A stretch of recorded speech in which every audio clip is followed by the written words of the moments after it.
Ορφέος δε ποιήσαντος, έστιν είδωρ ψυχή, θάνατος διδάτε συν αμοιβή. Εκ δε ύδατος μεν γαία, το δε εκ γαίας πάλιν είδωρ. Εκ του δι ψυχή όλων εθέρα αλλάσουσα.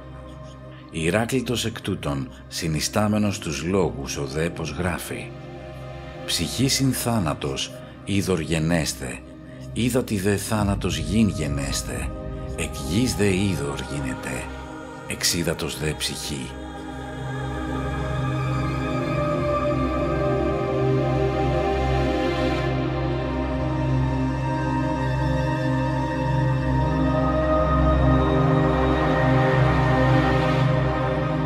Ο Ορφεύς λέει στην ποίησή του ότι υπάρχει είδωρ στην ψυχή, θάνατος δε είναι να γίνει όλη είδωρ.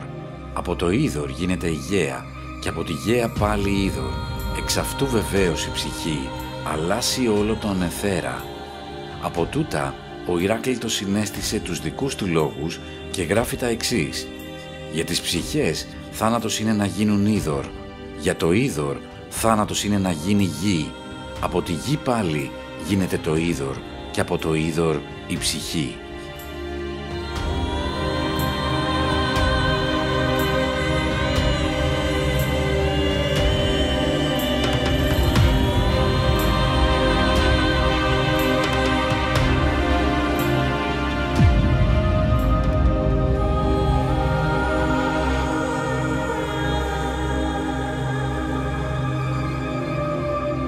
Νύμφας δε Ναΐδας λέγομεν, και τας των υδάτων προεστώσας δυνάμεις ιδίως.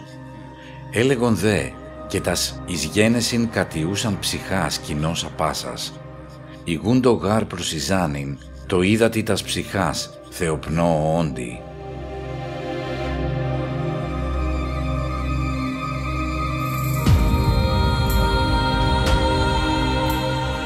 Όθεν και Ηράκλειτον, ψυχή εισηφάνε τέρψιν ή θάνατον υγρήηση γενέστε. Τέρψιν δε είναι αυτές την εις γένεσιν πτώσιν, αλλά χου δε φάνε ζήν ημάς των εκείνων θάνατον και ζήν εκείνας των ημέτερων θάνατον.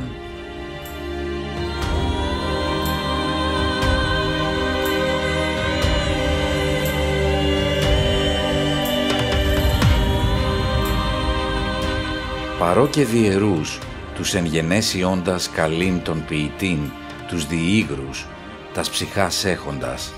Έματε γάρ ταύτες και ο διήγρος γόνος φίλος, τες δε των φυτών τροφή το είδωρ.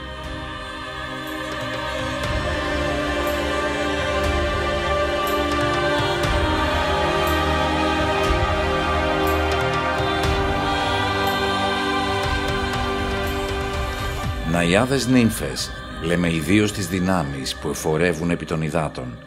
Έτσι έλεγαν επίσης και όλες από κοινού τις ψυχές που κατέρχονται στη γένεση. Θεωρούσαν πράγματι ότι οι ψυχές προσιζάνουν στο είδωρ επειδή αυτό διατρέχεται από θεϊκή πνοή.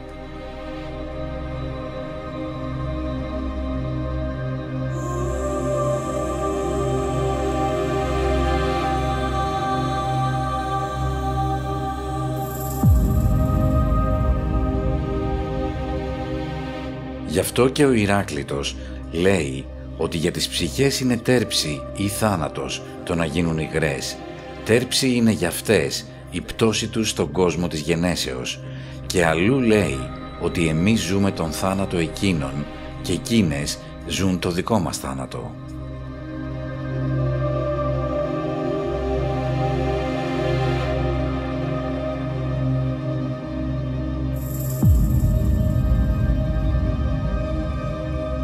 Εξού και ο Όμηρος αποκαλεί διαιρούς τους ευρισκόμενους στον κόσμο της γενέσεως, αυτούς δηλαδή που έχουν τις ψυχές τους διαπερασμένες από την υγρότητα, διότι το αίμα και το υγρό σπέρμα τους είναι αγαπητά, ενώ για τις ψυχές των φυτών το είδωρ είναι τροφή.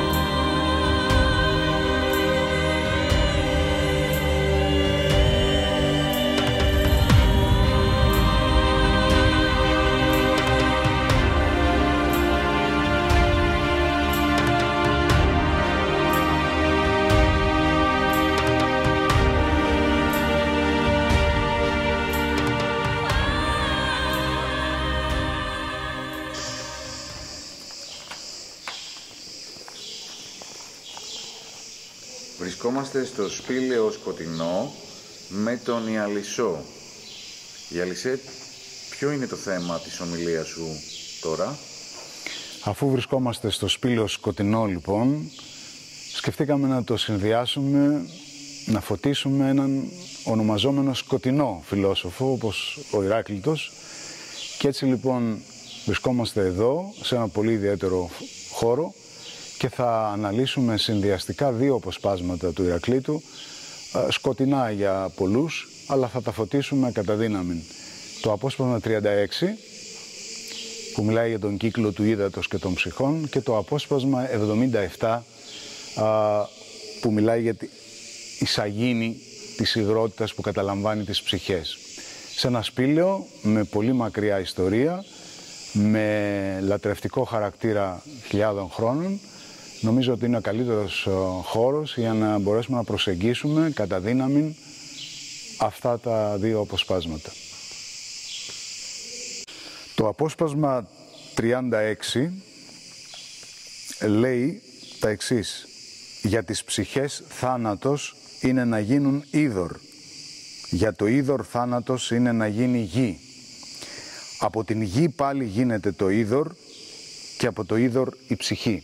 Και στο πρωτότυπο κείμενο λέει το εξής: «Ψυχή συν θάνατος είδωρ γενέστε, είδατη δε θάνατος γήν γενέστε, εκ γης δε είδωρ γίγνεται, εξίδατος δε ψυχή». Αυτό το απόσπασμα μας το διασώζει ο Κλίμης ο Αλεξανδρεύς και αναφέρει κάτι πολύ ενδιαφέρον, ότι στην ουσία ο Ηράκλειτος επαναλαμβάνει με άλλη διατύπωση ένα αρχαίο ορφικό απόσπασμα, το οποίο μας το παραθέτει και λέει ότι ο Ηράκλειτος στην ουσία αποδίδει ένα χωρίο του Ορφέως, το οποίο λέει το εξής: «Υπάρχει είδωρ στην ψυχή, ο θάνατος δε είναι να γίνει η ψυχή όλη είδωρ, να υγροποιηθεί δηλαδή όλη η ψυχή. Από το είδωρ αυτό γίνεται η γαία, σωματοποίηση δηλαδή, και από την γαία πάλι ξεκινάει ένας νέος κύκλος, γίνεται το είδωρ, και με αυτόν τον τρόπο, εδώ είναι το σημαντικό, η ψυχή λέει αλλάσει όλον τον εθέρα. Εστίν είδωρ ψυχή, θάνατος δε υδάτισιν αμοιβή, εκ δε ύδατος μεν γαία, το δε εκ γέας πάλιν είδωρ, εκ του δι ψυχή όλων εθέρα αλλάσουσα». Αυτό θεωρώ ότι είναι και το άκρος μυητικό στοιχείο εδώ, με αυτή τη διαδικασία. Δηλαδή, κατά κάποιο τρόπο η ψυχή πεθαίνει μπαίνοντας μέσα στην υγρότητα. Γι' αυτό και εγώ έδωσα τον τίτλο στο απόσπασμα αυτό, «Ο κύκλος του ύδατος και των ψυχών». Για να κατέλθει η ψυχή στον κόσμο της γένεσης, ακολουθεί τον κύκλο του ύδατος. Την εφελκύει αυτή η διαδικασία και έχει και ένα σκοπό. Φαίνεται ως πτώση, φαίνεται θάνατος. Το να γίνει η ψυχή είδωρ είναι θάνατος για αυτήν. Αφού είναι θάνατος λοιπόν για την ψυχή το να γίνει είδωρ, ποια είναι η πρωταρχική της κατάσταση? Προφανώς μια ανώτερη εμπήρια κατάσταση. Η ψυχή κατέρχεται από ένα ανώτερο πεδίο, υγροποιείται σταδιακά, καταλαμβάνεται από την επιθυμία της υγρότητας και της ροής, σωματοποιεί κατά κάποιο τρόπο τον εαυτό της μέσα από διαδικασίες, σαν να δημιουργεί η ίδια η ψυχή το σώμα μέσα στο οποίο θα εγκατοικήσει. Αυτό είναι πολύ ενδιαφέρον και άκρος μυητικό, διότι μας λέει ότι κατά κάποιο τρόπο η ψυχή συμμετέχει σε αυτή τη διαδικασία. Στην αρχή ίσως με περισσότερη συνείδηση, στη διαδικασία όμως αρχίζει και ξεχνάει. Μπαίνει σε ένα πεδίο λύθης και γίνεται κατά κάποιο τρόπο μέσα από άλλες διαδικασίες αυτόματες. Ξεχνάει η ψυχή για ποιο λόγο ήρθε σε αυτή την κατάσταση. Το ότι αυτό είναι ένα ορφικό απόσπασμα, το οποίο επαναλαμβάνει ο Ηράκλειτος, κοιτάξτε εδώ τι μυστήριο πράγμα αμέσως ανοίγεται. Ότι συνδέεται η Ηρακλήτια φιλοσοφία με τον ορφισμό. Αυτό για πρώτη φορά το επισημαίνω σε σχόλιο, γιατί όλες οι προσεγγίσεις των Ηράκλειτο συνήθως είναι φιλολογικού τύπου, και χάνουμε το βαθύτερο μυστηριακό ορίζοντα, τονίζω αυτή την έκφραση, τον βαθύτερο μυστηριακό ορίζοντα που μας ανοίγει ο Ηράκλειτος, διότι ο Ηράκλειτος μας διασώζει μια αρχαίγονη, αρχαιότατη ελληνική φιλοσοφία. Δεν πρέπει να ξεχνάμε ότι ο Ηράκλειτος ήταν ιερέας της Αρτέμιδος και το σπήλαιο στο οποίο βρισκόμαστε θεωρείται ιερό κατά γενική παραδοχή και των αρχαιολόγων, ιερό της Βρυτομάρτιδος Αρτέμιδος, η οποία εφορεύει στη γένεση. Κατά την ελληνική θεολογία η Άρτεμις εφορεύει στην είσοδο των ψυχών στον κύκλο της γενέσεως. Εποπτεύει αυτή τη διαδικασία και αυτό το οποίο θέλει να γίνει, οι γεννήσεις να είναι άρτιες, δηλαδή πλήρεις, ακέραιες, αυτάρκης. Να μην γεννηθούν ατελείς γεννήσεις, διότι τότε η ψυχή θα μπει σε πολύ μεγάλες περιπέτειες. Αυτό λοιπόν το απόσπασμα που μας διασώζει ο Κλήμης ο Αλεξανδρεύς πρέπει να μας δώσει ένα έναυσμα να καταλάβουμε ότι μέσα από αυτή τη διαδικασία δεν υφίσταται κάποια τιμωρητική διαδικασία της ψυχής, αλλά το κάνει η ψυχή διότι εφελκύεται από τα πεδία της γενέσεως. Κατά κάποιο τρόπο, εδώ θα μπορούσε να επισέλθει και ο μύθος ο γνωστός της αρπαγής της Περσεφόνης. Αν στην Περσεφόνη δούμε και την ίδια την ψυχή, την κοσμική, αρπάζεται από τον Πλούτονα, τον κυρίαρχο του κατώτερου πεδίου, λίγο παρά τη θέλησή της δηλαδή. Η αρπαγή στο μύθο σημαίνει ότι κάτι γίνεται παρά την θέληση την αρχική. Υπάρχει όμως μια προδιάθεση, γιατί και η Περσεφόνη δρέπει τα άνθη, τον Νάρκισσο, την εφελκή μυρωδιά του Νάρκισσου. Οπότε εκεί έρχεται ο Πλούτον και την φέρνει στα δικά του τα βασίλεια. Εδώ λοιπόν πρέπει να δούμε ότι μέσα από αυτή τη διαδικασία της υγροποίησης αρχικά, άρα πρώτο στοιχείο ύδατος, και μετά της γεωποίησης, της σωματοποίησης, έχουμε μία παρουσία στη σωματική ύπαρξη. Αυτό που είμαστε σε σώματα. Εδώ σε αυτόν τον κόσμο που είμαστε υπάρχουμε χάριν της σωματικότητας. Το σώμα μας είναι γεώδες, ταυτόχρονα όμως είναι υδατώδες. Γιν και είδωρ. Ακόμα και οι κατακτητές, όταν μπαίνουν κατακτητές κάπου, αυτό που ζητάνε παραδοσιακά, γιν και είδωρ, να εξουσιάσουν αυτά τα στοιχεία. Από τα στοιχεία τα οποία εξέπεσε η ψυχή όμως, φαίνεται ότι είναι ο αέρας, και μάλιστα ο αέρας ο πολύ καθαρός, και φυσικά το πυρ. Και ακόμα πιο πάνω ο αιθέρας. Γι' αυτό και ο Πορφύριος στο Πυριαγαλμάτων μας λέει ότι η ψυχή, η ουράνια ψυχή και οι θεοί εν γέννη διαβιούν μέσα στο αιθέριον πυρ. Σαν να υπάρχουν δηλαδή και στον αιθέρα κατά αναλογίαν τα στοιχεία. Όπως ίσως πρέπει να εννοήσουμε ότι και μέσα σε κάθε στοιχείο ενυπάρχουν και τα άλλα 4. Δηλαδή κανένα στοιχείο δεν είναι μόνο του, αλλά μέσα σε αυτό ενυπάρχουν κατά αναλογίαν και τα υπόλοιπα. Αυτό είναι ένα βαθύ μυστηριακό δεδομένο, το οποίο μας το εισάγει κατά κάποιο τρόπο αυτό το σχόλιο.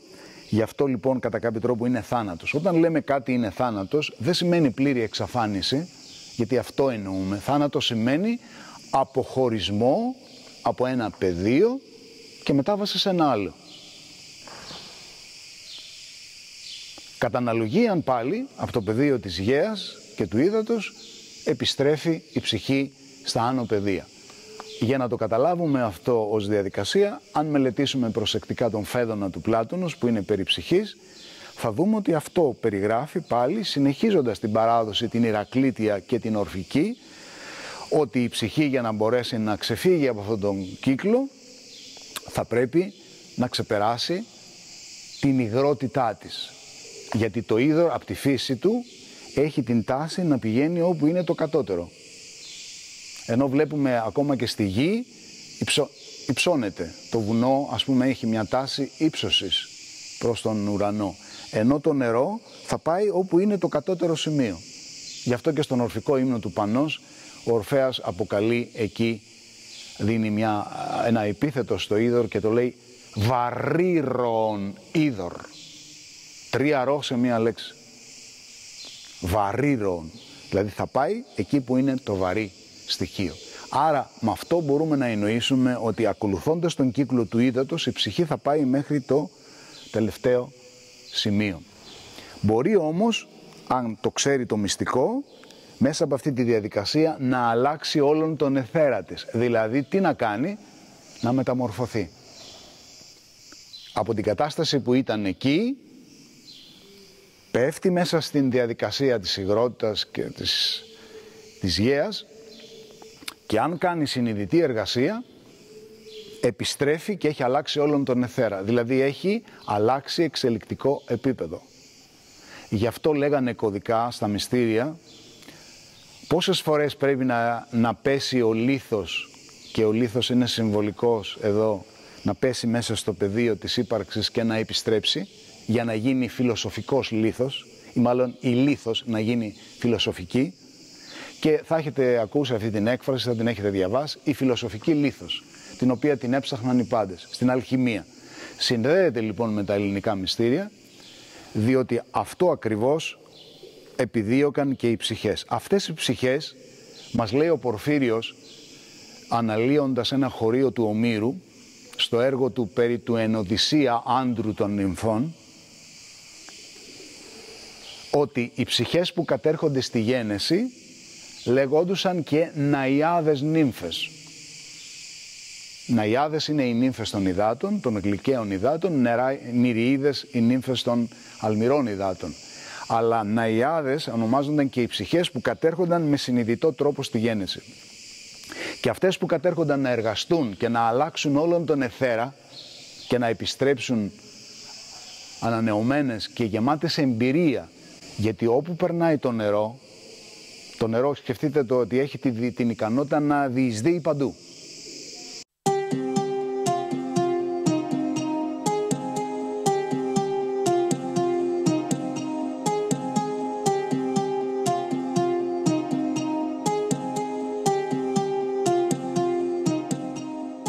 Ιστέον ότι την γένεσιν υγράν καλούσιν οι παλαιοί. Ούτωγούν και λέγεται περί της ψυχής, ψυχήσιν βρωτέεστ θάνατος υγρήσι γενέστε, δια το ρευστόν και ιδρυλών και δια το ανθήν αυτόν εντάφθατα ζωάς.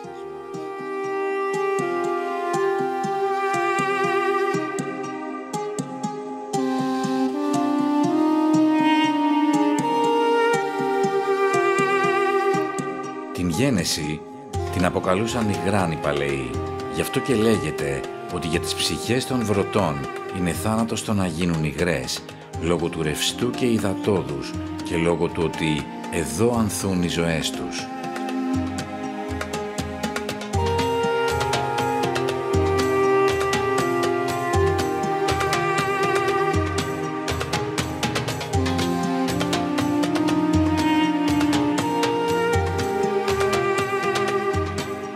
Ο δέγε φιλόσοφος Πορφύριος και επί τας ψυχάς από των φαινομένων μετάγει τους λόγους και φυσίν, ότι άρα και εν ταύτες ποτέ μεν υπερζεί το θυμοειδές και η εκπήρωση αυτή φθορά εστί των εν ημίν ανθρώπων.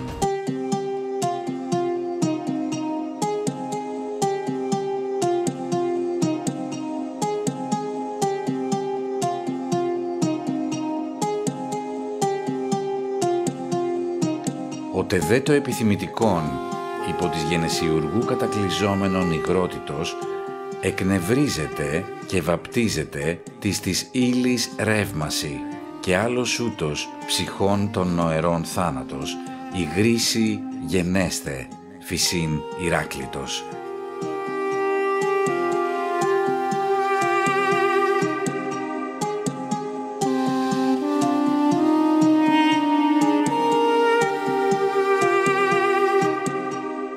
Ο φιλόσοφος Πορφύριος μεταφέρει τους λόγους από τα φαινόμενα και στις ψυχές, λέγοντας ότι και σε αυτές άλλοτε μεν υπερθερμαίνεται το θυμοειδές και η εκπήρωση τούτη είναι φθορά για τους ανθρώπους που μας περιβάλλουν.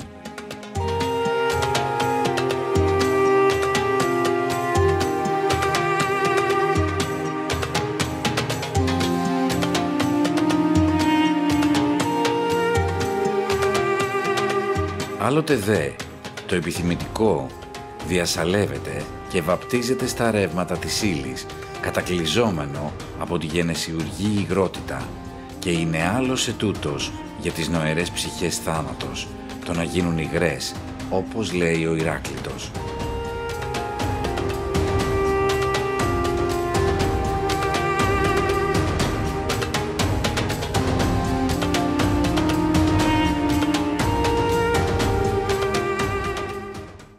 Συνεχίζοντας λοιπόν, θα λέγαμε ότι αυτή η κατάσταση της ψυχής που μεταβαίνει εδώ και επιστρέφει πρέπει να ολοκληρώσει έναν κύκλο. Όπου λοιπόν βρίσκεται η ψυχή, συνακολουθεί και η ζωή, αφού η ψυχή είναι σύμφυτη με τη ζωή. Κατά κάποιο τρόπο λέμε και στην καθημερινή μας, όταν κάποιος πεθαίνει, η ζωή συνεχίζεται. Για ποιον συνεχίζεται, για αυτόν που έφυγε ή για αυτούς που μένουν πίσω? Και για τους δύο ισχύει. Άρα λοιπόν πρέπει να εννοήσουμε ότι όπου υπάρχει ψυχή, εκεί υπάρχει και η ζωή. Συνεπώς, η ψυχή μπαίνοντας σε αυτόν τον κύκλο, θα πρέπει να τον κάνει αυτόν τον κύκλο όσο πιο συνειδητά μπορεί και να εργαστεί ως ψυχή μέλισσα για να παράξει το οικείο της μέλι. Αν αυτό το ξεχάσει, θα παγιδευτεί και θα μείνει σε αυτόν τον κόσμο. Έτσι λοιπόν δεν υπάρχει αδιέξοδος κύκλος παρά μόνο για τις ψυχές που έχουν λησμονήσει. Γι' αυτό βλέπετε και στην παράδοσή μας υπάρχει η έννοια της λύθης. Η μνήμη είναι αυτή που επανασυνδέει την ψυχή με τον κύκλο της. Αν ολοκληρώσει σωστά τον κύκλο της, έχει επιτύχει τον σκοπό της ενσάρκωσής της. Αυτό το ρόλο επιτελούσαν και τα μυστήρια, και κλείνοντας αυτή την αναφορά, γιατί πολλά θα μπορούσαμε να πούμε, αντιλαμβανόμαστε για ποιο λόγο όλα τα μυστήρια ετελούντο κατά κανόνα μέσα σε σπηλαιώδη ανοίγματα και ιδίως σε άντρα. Άντρο και σπήλαιο διαφέρει. Άντρο είναι το αυτοφιές κυλομαγής μέσα στο οποίο επιτελείται μια διαδικασία, ενώ σπήλαιο είναι αυτό που έχει διαμορφωθεί από τον άνθρωπο. Οπότε λοιπόν η ψυχή μπαίνοντας σε αυτόν τον κύκλο θα πρέπει να θυμάται από πού ήρθε. Και θα πρέπει ενθυμούμενη από πού ήρθε να ξαναθυμηθεί πού θέλει να πάει. Το πρόβλημα λοιπόν είναι απάντηση στα τρία βασικά ερωτήματα. Από πού έρχομαι και πού πηγαίνω και πού θέλω να πάω εν τέλει. Όταν αυτό τεθεί σωστά, εξαλείφονται και τα αδιέξοδα που εμφανίζονται στο βίο μας. Αυτό το μεγάλο θαύμα επιτύχανε η αρχαία μοίηση, από την οποία δυστυχώς στην εποχή μας έχουμε αποκοπεί, διότι επικράτησαν χθόνιες αντιλήψεις. Κάποιοι ευαγγελίζονται τη σωτηρία της ψυχής, χωρίς όμως να μπορούν να την δώσουν, διότι η σωτηρία της ψυχής είναι ακριβώς η ενθύμησή της, η επανασύνδεσή της με αυτό που είναι.